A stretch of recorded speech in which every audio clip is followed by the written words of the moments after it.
இட்லி தோசைன்னு வச்சா அரை தோசை போதும், ஒரு இட்லி போதும்பாங்க. அதனால் காலையிலேயே என்ன பண்ணிட்டேன், அவருக்கு ரைஸ் வச்சுட்டேன். சும்மா வரகு அரிசி, சிகப்பரிசி, மாப்பிள்ளை அரிசி, பொன்னி அரிசி எல்லாம் கலந்து தான் வச்சுருக்கிறேன். இந்த பருப்புசிலே தான் மேட்ரு.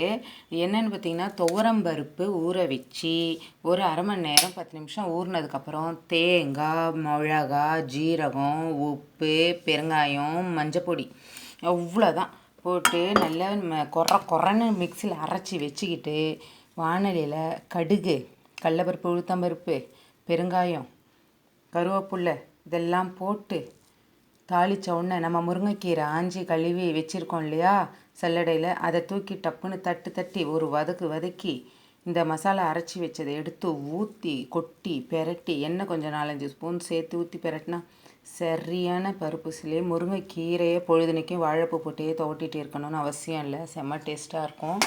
வாழைத்தண்டுமே பச்சை மிளகா, பாசிப்பருப்பு, தேங்காய்லாம் போட்டு எப்போதும் செய்வோம்ல அந்த மாதிரி ஒரு விசில் விட்டு வாழைத்தண்டு பொரியலுமே செஞ்சிட்டேன். இப்போ பார்த்திங்கன்னா ஜென்ஸ்க்கு வெளியில் போனால் டக்குன்னு பசி எடுக்கும். இப்படி ஃபுல் ஃபில்லிங்காக லஞ்சு சாப்பிட்டுட்டு போயிட்டோம்னா பசிக்காது. நம்ம வீட்டில் கண்டதையும் குறிப்போம்.